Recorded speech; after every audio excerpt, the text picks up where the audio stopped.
मुआज़िज़ दोस्तों, खैबर की फतह के बाद का जमाना था। किले मुसलमानों के कब्जे में आ चुके थे और वो लोग जो पहले मुसलमानों के खिलाफ साजिशें करते थे अब खामोश हो गए थे। लेकिन शिकस्त के बाद भी बाज दिलों में दुश्मनी बाकी थी। इसी माहौल में एक औरत का जिक्र मिलता है जिसे तारीख में ज़ैनब बिन्ते अल हारिस के नाम से याद किया जाता है। इसके घर के कुछ अफराद जंग में मारे गए थे। इसी वजह से इसके दिल में गम और गुस्सा दोनों मौजूद थे। वो बार बार यही सोचती थी कि मुसलमानों ने हमारे किले ले लिए और हमारी ताकत खत्म हो गई। इसी सोच के साथ उसके दिल में एक खतरनाक ख्याल पैदा हुआ। उसने अपने दिल में कहा कि अगर मोहम्मद सल्लल्लाहु अलैहि वसल्लम वाकई अल्लाह के नबी हैं तो अल्लाह उन्हें बचा लेगा, और अगर नहीं है तो हम उनसे निजात पा लेंगे। यही सोच आहिस्ता आहिस्ता एक खतरनाक मंसूबे में बदल गई। उसने तय किया कि वो रसूलुल्लाह सल्लल्लाहु अलैहि वसल्लम को खाने के जरिए जहर देने की कोशिश करेगी। उसे मालूम था कि रसूलुल्लाह सल्लल्लाहु अलैहि वसल्लम को बकरी के गोश्त में से बाजू का हिस्सा बहुत पसंद है। उसने उसी हिस्से को अपने मंसूबे का मरकज बनाया। उसने एक बकरी ज़िबा की, उसे अच्छी तरह पकाया और फिर उसमें जहर मिला दिया। खास तौर पर बाजू के गोश्त में ज्यादा जहर रखा ताकि इसका मंसूबा कामयाब हो जाए। दोस्तों, बज़ाहिर ये एक आम सा तोहफा था, मगर इसके अंदर एक खतरनाक साजिश छुपी हुई थी। जब खाना तैयार हो गया तो वो इसे बतौर हदिया रसूलुल्लाह सल्लल्लाहु अलैहि वसल्लम के पास ले आई। उस वक्त खैबर की फिजा पुरसकून थी और सहाबा कराम आप सल्लल्लाहु अलैहि वसल्लम के साथ मौजूद थे। किसी को भी अंदाजा नहीं था कि इस सादा से खाने के पीछे एक खतरनाक मंसूबा छुपा हुआ है। रसूलुल्लाह सल्लल्लाहु अलैहि वसल्लम का मामूल था कि अगर कोई हदिया पेश करता तो आप उसे कबूल फरमा लेते। चुनांचे आप सल्लल्लाहु अलैहि वसल्लम ने वो बकरी कबूल कर ली। दस्तरखान बिछाया गया और सहाबा कराम भी साथ बैठ गए। उन्हीं में हजरत बशीर बिन अल बर्रा रजी अल्लाह ताला अन्हु भी मौजूद थे। रसूलुल्लाह सल्लल्लाहु अलैहि वसल्लम ने बिस्मिल्लाह कहकर गोश्त की तरफ हाथ बढ़ाया और बकरी के बाजू का एक लुकमा लिया। अभी वो लुकमा मुकम्मल तौर पर भी खाया नहीं गया था कि आप सल्लल्लाहु अलैहि वसल्लम रुक गए।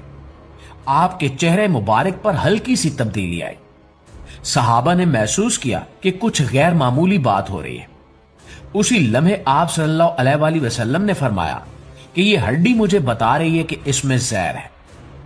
ये अल्फाज सुनते ही सब हैरान रह गए और फौरन खाना रोक दिया। रसूलुल्लाह सल्लल्लाहु अलैहि वसल्लम ने फौरन लुकमा अपने मुंह से निकाल दिया और सहाबा को हुक्म दिया कि कोई भी मजीद ना खाए, मगर हजरत बशीर बिन अल बर्रा रजी अल्लाह ताला अन्हु उसमें से लुकमा खा चुके थे। थोड़ी ही देर में उन पर जहर के असरात जाहिर होने लगे। उनका चेहरा बदलने लगा और तकलीफ बढ़ने लगी। सहाबा कराम के दिलों में बेचैनी पैदा हो गई, क्योंकि अभी चंद लम्हे पहले तक ये एक आम खाने की महफिल थी और अब मामला जिंदगी और मौत तक पहुंच गया था।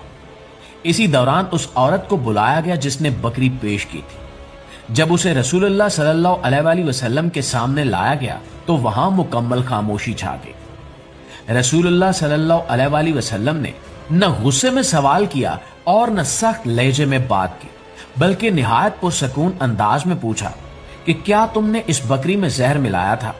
उस औरत ने साफ अल्फाज में एतराफ कर लिया कि हाँ, मैंने इसमें जहर मिलाया था। जब उससे पूछा गया कि तुमने ऐसा क्यों किया तो उसने जवाब दिया कि मैंने सोचा अगर आप वाकई नबी हैं तो अल्लाह आपको बचा लेगा, और अगर नहीं है तो हमें आपसे निजात मिल जाएगी। ये जवाब सुनकर भी रसूलुल्लाह सल्लल्लाहु अलैहि वसल्लम ने सब्र और वकार का मुजाहरा किया। आप सल्लल्लाहु अलैहि वसल्लम के चेहरे पर गुस्से के आसार नहीं थे, हालांकि आपकी जान पर हमला किया गया था। उधर हजरत बशीर बिन अल बर्रा रजी अल्लाह ताला अन्हु की हालत बिगड़ती जा रही थी। जहर बहुत तेज था और कुछ ही वक्त बाद वो उसी जहर के असर से शहीद हो गए। उनकी शहादत ने इस वाक़े को और भी दर्दनाक बना दिया। सहाबा कराम के दिलों में गुस्सा था और वो चाहते थे कि उस औरत को फौरन सजा दी जाए, मगर रसूलुल्लाह सल्लल्लाहु अलैहि वसल्लम ने जल्दबाजी से काम नहीं लिया। आप सल्लल्लाहु अलैहि वसल्लम ने हमेशा की तरह इंसाफ और हिकमत को मुकद्दम रखा اور اپنی ذات کے لیے کبھی بدلہ لینے کو پسند نہیں فرمایا۔ ناظرین، اس واقعے کے بعد بھی رسول اللہ صلی اللہ علیہ وآلہ وسلم کو اس زہر کا اثر کچھ عرصے تک محسوس ہوتا رہا۔ آپ صلی اللہ علیہ وآلہ وسلم نے فرمایا کہ مجھے خیبر کے اس کھانے کا اثر اب بھی محسوس ہوتا ہے۔ اس واقعے سے یہ حقیقت بھی سامنے آتی ہے کہ انبیاء بھی انسان ہوتے ہیں، انہیں تکلیف بھی پہنچتی ہے اور وہ بھی آزمائشوں سے گزرتے ہیں، مگر اللہ اپنے نبی کی حفاظت فرماتا ہے اور دشمن کی سازشیں آخر کار ناکام ہو جاتی ہیں۔ اس واقعے میں ہمارے لیے بھی ایک بہت بڑی نصیحت ہے۔ یہ واقعہ ہمیں سکھاتا ہے کہ سچی قیادت غصے اور جذبات سے نہیں بلکہ صبر اور انصاف سے چلتی ہے۔ رسول اللہ صلی اللہ علیہ وآلہ وسلم نے کسی پوری قوم کو اس جرم کا ذمہ دار نہیں ٹھہرایا، بلکہ ایک فرد کے جرم کو اسی فرد تک محدود رکھا۔ یہی نبی کریم صلی اللہ علیہ وآلہ وسلم کے عظیم اخلاق اور عدل کی روشن مثال ہے، جو آج بھی پوری انسانیت کے لیے رہنمائی کا ذریعہ ہے۔